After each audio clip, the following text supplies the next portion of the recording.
Baik, Bapak Ibu Saudara sekalian, kita buka Alkitab kita masing-masing dari Injil Markus pasal yang ke-10 ayat 17 sampai ayat yang ke-27. Ada 10 ayat. Judul perikop dalam pembacaan kita hari ini diberikan judul Orang Kaya Sukar Masuk Kerajaan Allah. Saya akan membaca ayat yang ke-17. Bapak Ibu Saudara sekalian membaca ayat yang ke-18. Dan seterusnya kita baca ayat ini dengan berganti-gantian. Saya akan mulai.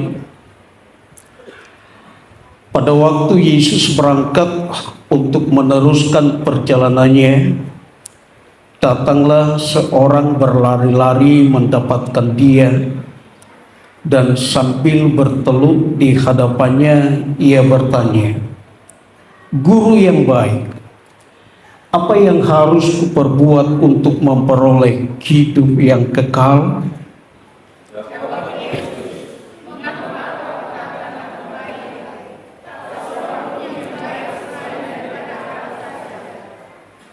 Engkau tentu mengetahui segala perintah Allah. Jangan membunuh, jangan berzina, jangan mencuri, jangan mengucapkan saksi dusta, jangan mengurangi hak orang, hormatilah ayahmu dan ibumu.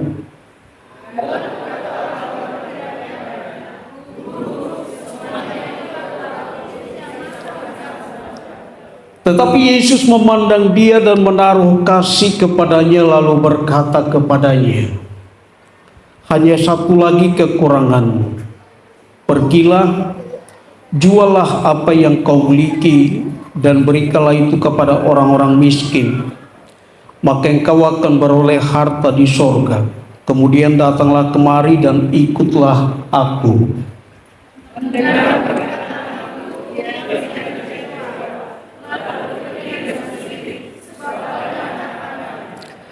Lalu Yesus memandang murid-muridnya di sekelilingnya dan berkata kepada mereka, "Alangkah sukarnya orang yang beruang masuk ke dalam kerajaan Allah."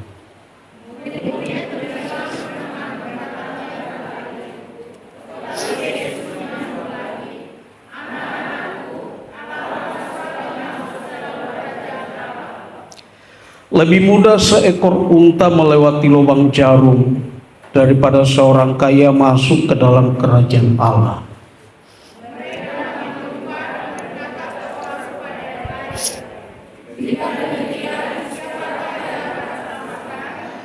Yesus memandang mereka dan berkata, "Bagi manusia hal itu tidak mungkin, tetapi bagi Tuhan, tetapi bukan demikian bagi Allah. Sebab segala sesuatu adalah mungkin bagi Allah." Puji Tuhan. Sukar bukan berarti tidak mungkin. Mengikut Tuhan itu sangat menyenangkan. Tidak ada hal yang lebih istimewa selain kita percaya kepada Tuhan Yesus Kristus. Haleluya. Kenapa? Karena di sana ada jaminan. Orang yang percaya, dia pasti selamat. Orang yang percaya, dia pasti masuk surga. Hanya kepercayaan ini yang telah memberikan sebuah jaminan tentang keselamatan. Dari semua kepercayaan yang lain, tidak ada jaminan seperti yang kita dapatkan ketika kita percaya kepada Tuhan Yesus Kristus sebagai Tuhan dan Juru Selamat bagi kita semua. Haleluya.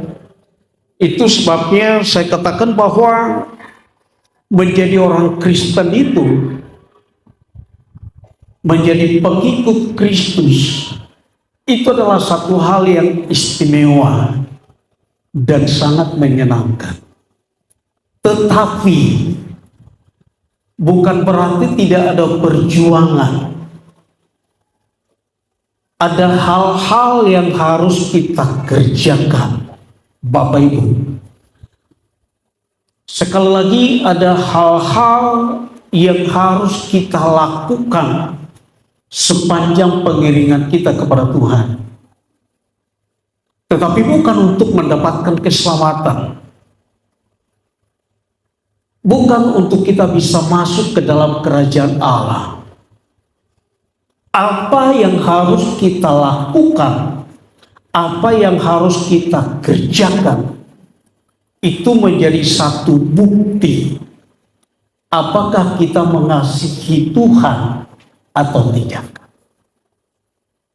Apa yang kita kerjakan, apa yang kita lakukan dalam pengiringan kita kepada Tuhan, itu akan menjadi satu bukti apakah kita benar-benar percaya kepada Dia atau bukan.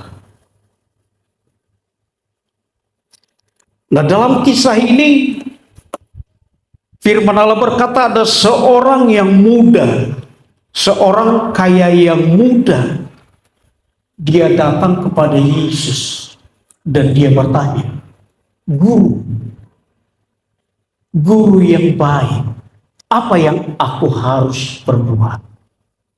Nah, yang pertama saudara perhatikan Bapak Ibu. Di ayat yang ke-19 Yesus katakan seperti ini. Engkau tentu mengetahui segala perintah Allah. Apa itu Bapak Ibu? Terus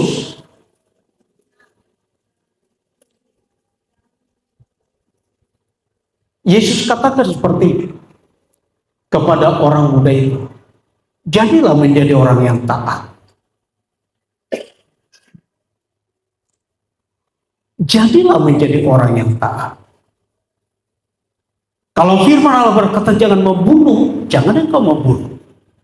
Kalau firman Allah berkata jangan mencuri, jangan engkau mencuri. Kalau firman Allah berkata jangan engkau bersaksi dusta, jangan engkau bersaksi dusta. Kalau firman Allah berkata hormati ayahmu, hormati ibumu, hormati. Berikan satu kata yang singkat tentang apa jawaban yang diberikan oleh Tuhan Yesus. Jadilah menjadi orang yang taat. Ketaatan Bapak Ibu itu menjadi satu hal yang sangat penting. Dan lihatlah dengan lantangnya anak muda ini menjawab. Ayat yang ke-20.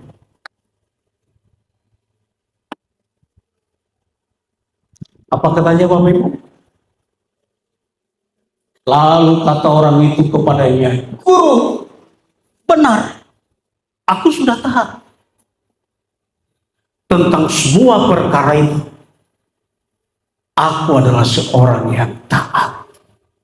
Bagaimana dengan saudara Bapak Ibu? Apakah saudara belajar untuk taat kepada firman Tuhan? Tetapi kemudian ketika saya dan saudara menjadi orang yang taat, coba kita lihat kembali, kita belajar kembali tentang apa yang saya sampaikan minggu yang lalu. Matius pasal 23 ayat 23.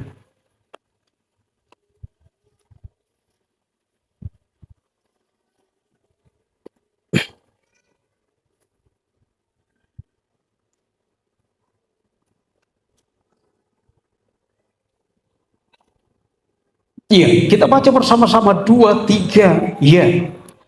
Celakalah kamu, hai ahli-ahli Taurat dan orang-orang Farisi, hai kamu orang-orang munafik, sebab perpuluhan dari selasi, adas manis dan jintan kamu bayar, tetapi yang terpenting dalam hukum Taurat kamu abaikan, yaitu keadilan dan belas kasihan dan kesetiaan.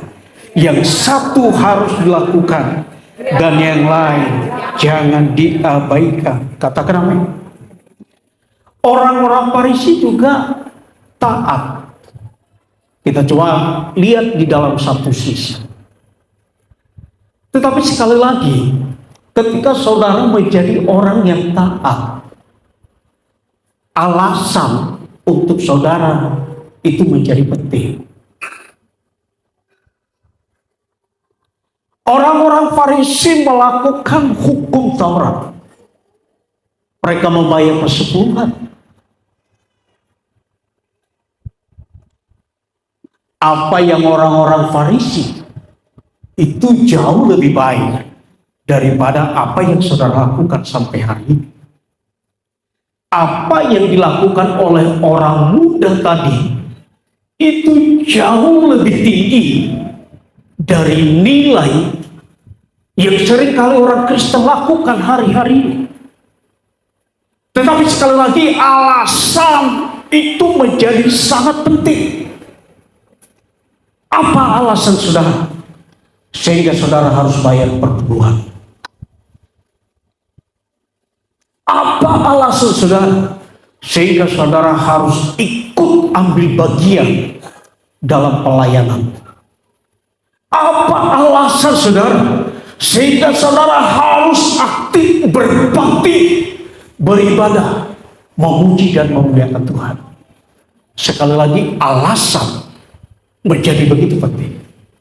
Sebab kenapa? Saya katakan minggu yang lalu, alasan orang-orang Farisi untuk berdoa, alasan orang-orang Farisi untuk masuk ke bait Allah, alasan orang-orang Farisi untuk membayar persepuluhan, itu hanya ingin mempertontonkan kepada orang banyak bahwa mereka adalah seorang rohaniawan, bukan karena mengasihi Tuhan. Sebaliknya, mereka adalah orang yang menolak nubuat tentang kelahiran Yesus Kristus. Mereka adalah orang yang menolak Yesus. Mereka hanya sedang mempertontonkan kebolehan mereka, kemampuan mereka di hadapan orang.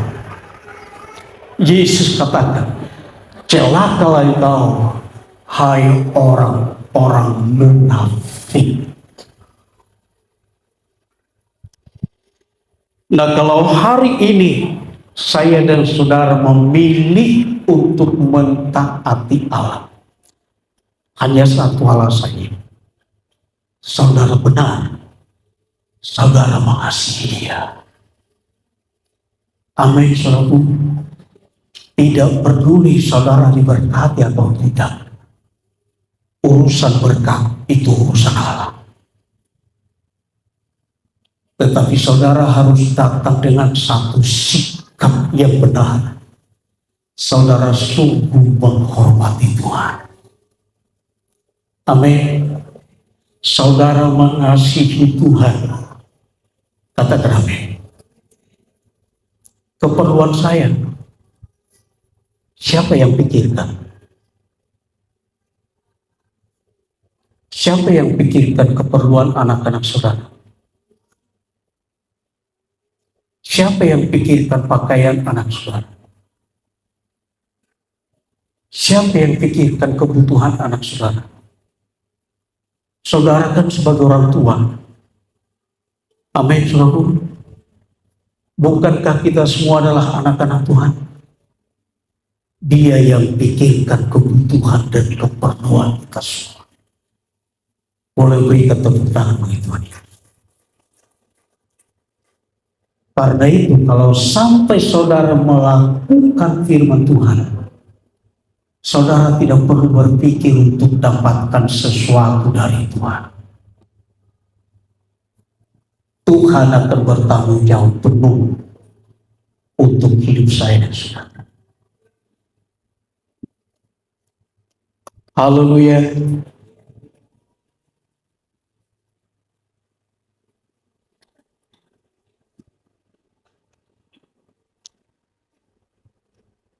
Belajar untuk mentaati firman Tuhan. Katakan amin. Minggu depan semua bayar perpuluhan Bapak Ibu. Karena itu adalah firman Tuhan.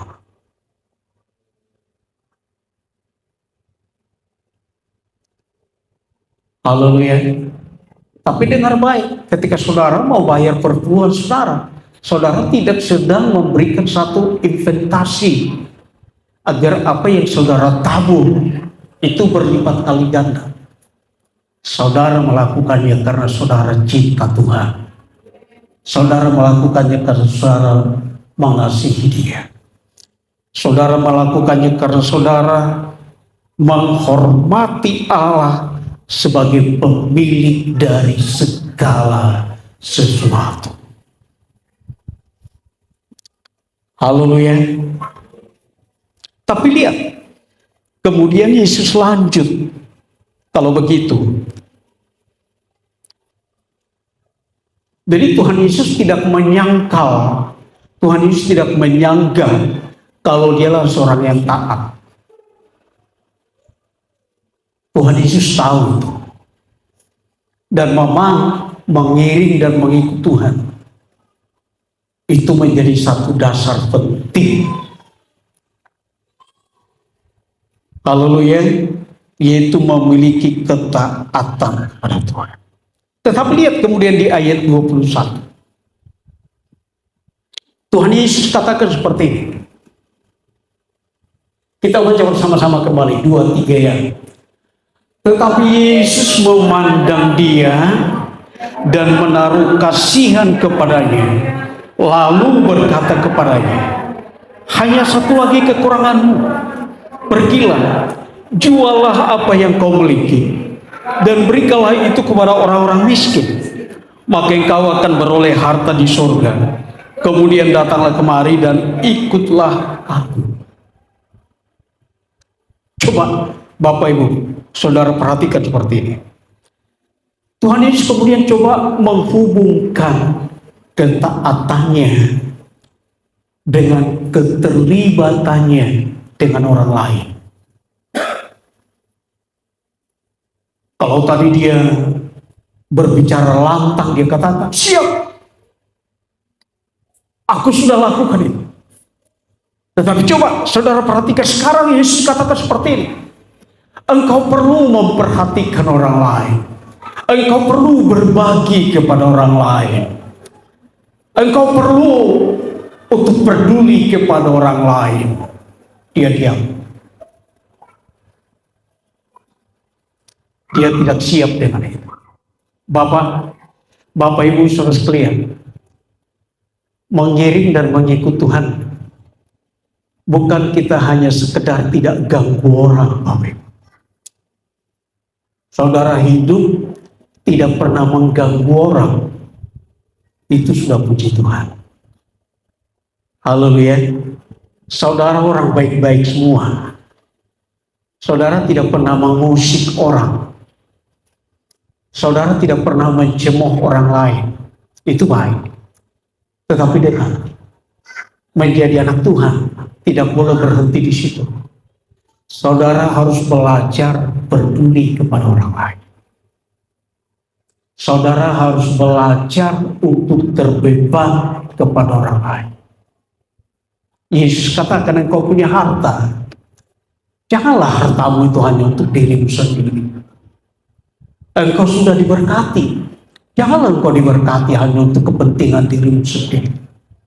Engkau lihat juga orang lain. Engkau perhatikan juga kebutuhan orang lain. Ada orang-orang yang patut engkau tolong. Bapak Ibu saudara sekalian, saudara bawa satu karung beras ke pastori mungkin tidak terlalu berarti. Tapi suatu saat saudara bisa bertemu dengan orang yang kemampuannya hanya membeli 1 kilo beras. 1 kilo beras, tiba-tiba saudara bawa 10 kilo, saudara berikan, itu sangat berat untuk mereka. Tetapi seringkali kita tutup mata untuk itu.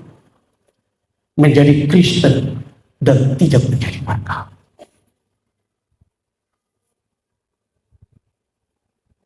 Saya mengajak Bapak Ibu Saudara sekalian untuk kita kembali ke dalam Matius pasal 23 ayat yang ke-23 ini.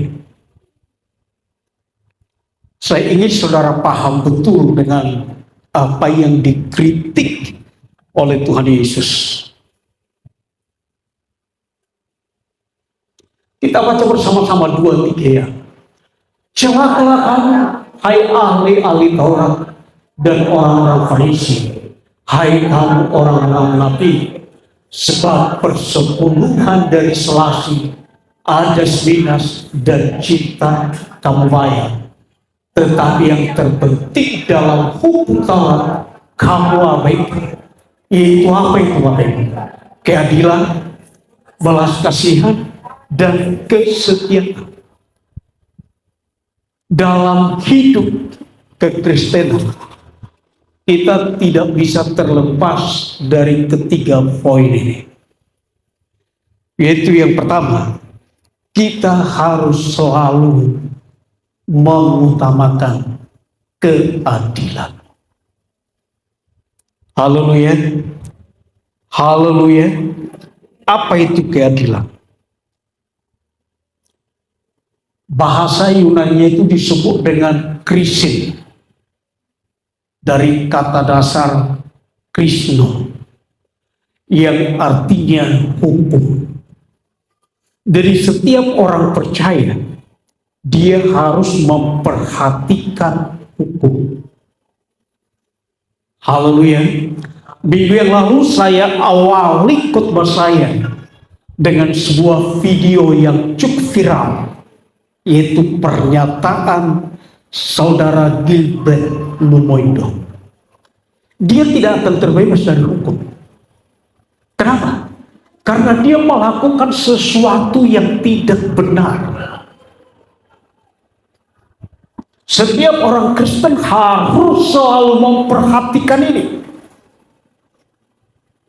Dia harus hidup dalam keadilan. Haleluya. Haleluya. Coba perhatikan apa yang dilakukan oleh orang-orang Farisi. Saya ingin saudara lebih dalam dengan apa tindakan-tindakan orang Farisi. Matius 23 ayat yang keempat. Kita coba dulu di ayat yang ke-24. Mereka mengikat beban-beban berat, lalu meletakkannya di atas bahu orang, tetapi mereka sendiri tidak mau menyentuhnya. Jadi di depan mereka seolah-olah menjadi seorang yang taat. Mereka memberikan persepuluhan mereka. Dengan setia mereka memberikan persepuluhan. Sama seperti pemuda tadi, mereka tidak mau mencuri, tidak mau berzina.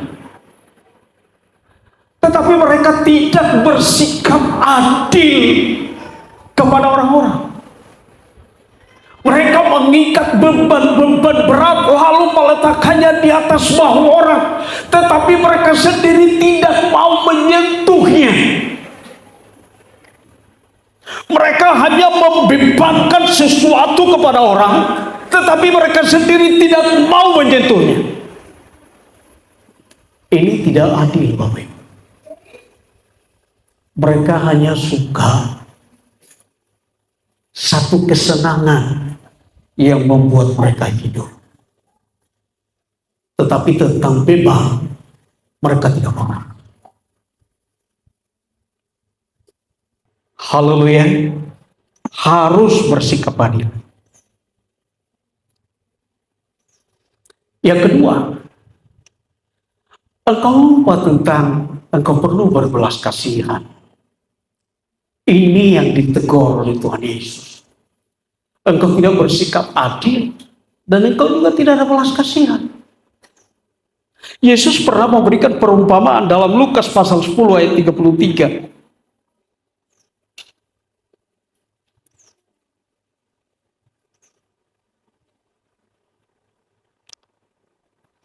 Lukas pasal 10 ayat 33. Orang Samaria yang murah hati. Dalam peristiwa ini ada seorang saudagar, dia dirampok oleh orang. Benar tidak ada urusannya dengan orang Farisi. Benar tidak ada sangkut pautnya dengan imam-imam. Benar bahwa ahli-ahli Taurat tidak ada campur tangan dengan masalah ini. Tetapi lihat, ketika saudagar itu sudah sekarat, semua hartanya dirampok, lalu kemudian dianiaya, dia tergeletak begitu saja. Lewatlah orang-orang Farisi. Mereka nggak peduli, Bapak Ibu. Tidak lama kemudian lewatlah orang-orang ahli-ahli Taurat. Mereka juga memalingkan muka mereka. Lewat lagi imam-imam. Mereka tidak mau tahu dengan apa yang dialami oleh orang Samaria ini. Benar, mereka suka berdoa, Bapak Ibu. Mereka suka melayani. Mereka suka memberikan persembahan mereka. Kalau di depan umum, mereka selalu memberikan yang terbaik untuk Tuhan. Tapi sayangnya mereka tidak memiliki belas kasihan. Sampai kemudian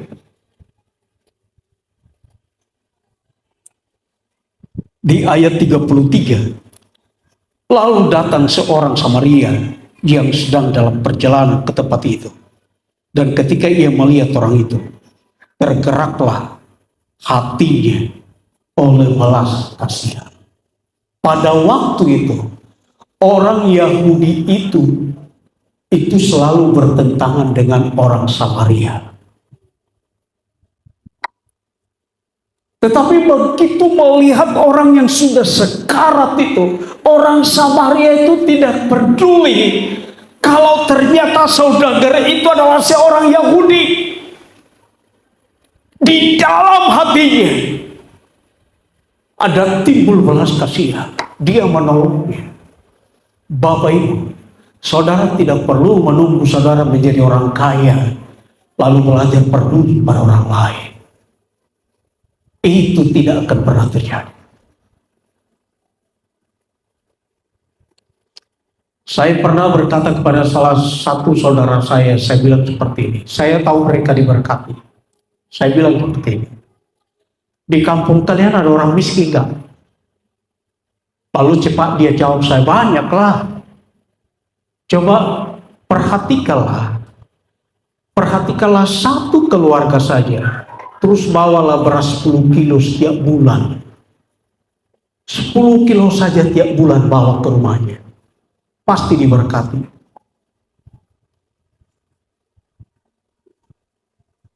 Peduli kepada orang lain. Haleluya. Tadi waktu saya mau berdiri, saya katakan kepada Tuhan seperti ini. Tuhan, kalau saya masih hidup hari ini, hanya satu yang saya mau. Saya ingin berdiri di depan dan saya berkhotbah. Saya ingin Engkau pakai saya. Dan setelah itu kalau Engkau mau pakai saya, terserah kepada Engkau. Saya tidak tahu besok apa yang akan terjadi dengan diri saya. Sama seperti saudara sekalian. Nah, kalau hari ini saudara punya kesempatan untuk peduli kepada orang lain, itu adalah jalan berkat untuk engkau. Haleluya. Itu adalah hal-hal penting Bapak Ibu sekalian. Dan yang ketiga, kalau kita kembali di dalam ayat 23, Matius pasal 23 ayat yang ke-23. Apalagi yang Yesus beritahukan. Celakalah kamu hai ahli Taurat dan orang-orang Farisi. Hai kamu orang-orang munafik, sebab persepuluhan dari selasi Ada manis dan cinta kamu bayar. Tetapi yang terpenting dalam hukum Taurat kamu abaikan, yaitu keadilan, belas kasihan, dan kesetiaan. Kata kesetiaan ini berasal dari kata pistis, pisteo, yang artinya percaya. Saudara, kalau saudara melakukan sesuatu, itu hanya dengan satu alasan yang tepat, engkau percaya. Haleluya. Bagaimana engkau percaya, Bapak Ibu?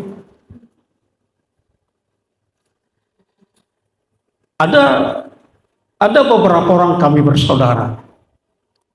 Kalau pergi ke Tarutung, yang mengerjakan sawah itu langsung kenal siapa kamu. Dan kalau sudah waktunya, dia pasti kasih uang sewa tanah. Itu uang sewa tanah apa? Sebagai pemilik. Jadi mereka percaya bahwa kami adalah pemiliknya. Dulu mereka terima itu dari orang tua kami. Tapi setelah orang tua kami tidak ada, mereka percaya bahwa kami adalah pemilik. Ketika saudara melakukan segala sesuatu, saudara harus percaya. Apa itu, saudara? Percaya bahwa yang punya pekerjaan ini adalah Tuhan. Itulah sebabnya saudara bekerja untuk Tuhan. Haleluya. Saudara bertepuk tangan untuk Tuhan. Katakan amin. Saudara memuji Tuhan, saudara menyembah Tuhan. Segala sesuatu yang saudara berikan dan persembahkan itu kepada Tuhan, itu hanya untuk Tuhan.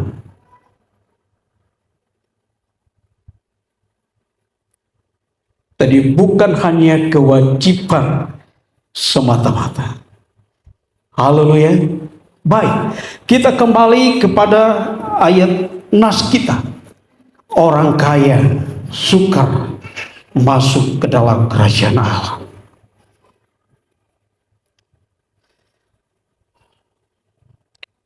Lalu kemudian anak muda itu dia berhenti. Dia terdiam. Dia tidak berbicara lagi selantang ketika Yesus menantang tentang sebuah ketaatan. Ketika Yesus berbicara tentang hubungannya dengan orang lain, Yesus katakan seperti ini.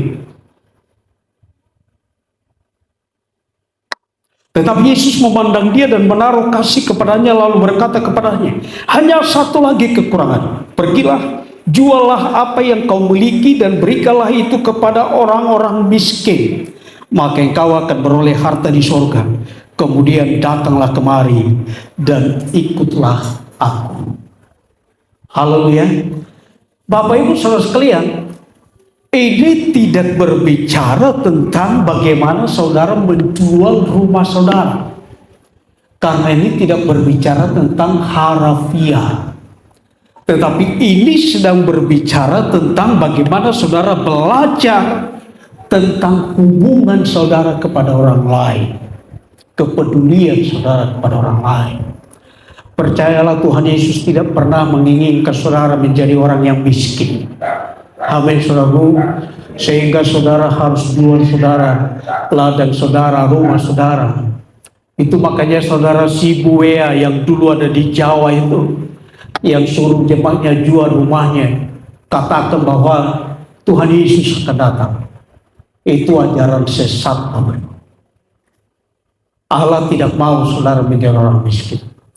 Tetapi Allah saudara ingin saudara menjadi orang yang peduli kepada orang lain. Haleluya. Dan mendengar perkataan itu, ia menjadi kecewa. Lalu pergi dengan sedih, sebab banyak hartanya. Dia tidak rela kehilangan hartanya. Dia tidak sama seperti Abraham ketika dia memiliki satu kerelaan hati untuk mempersembahkan anaknya Ishak.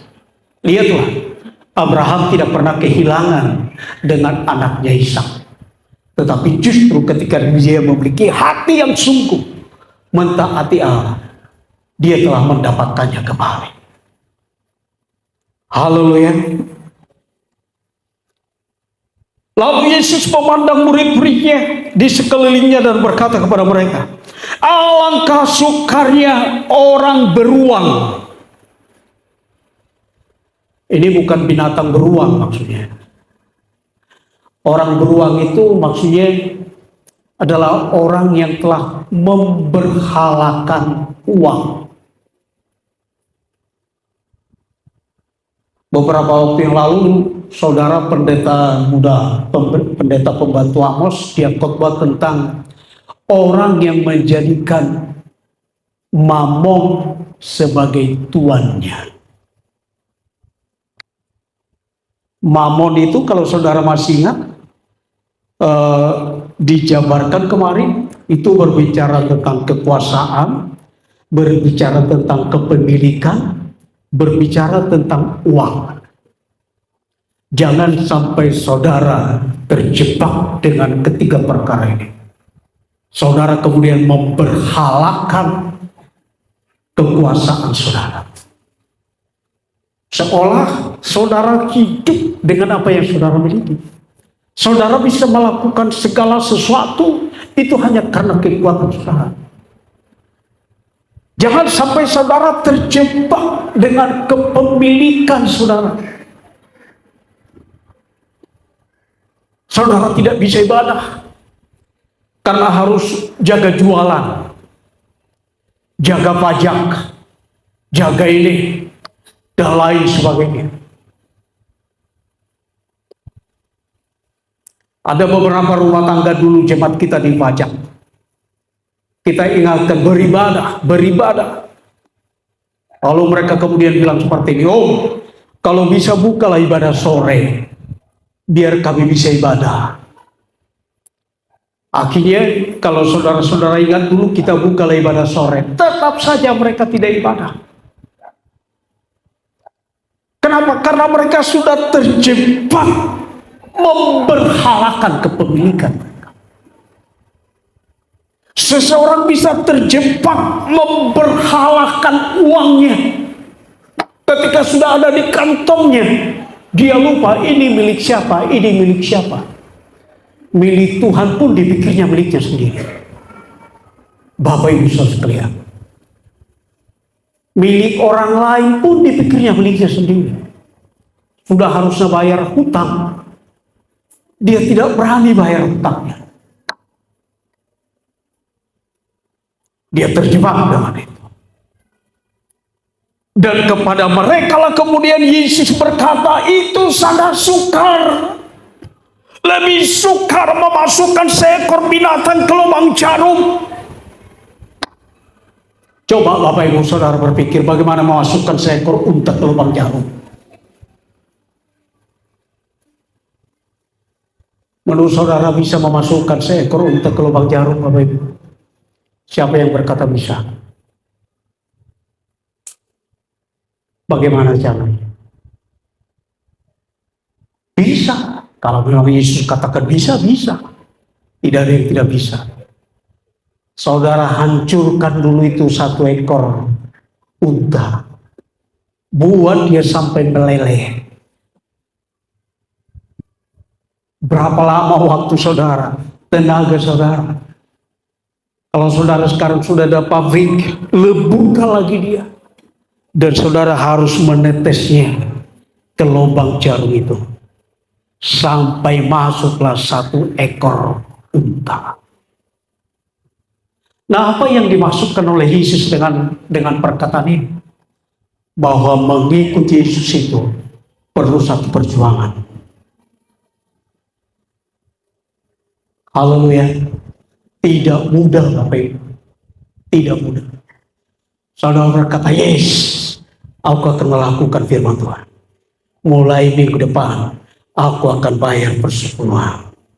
Yes, yes, yes. Haleluya.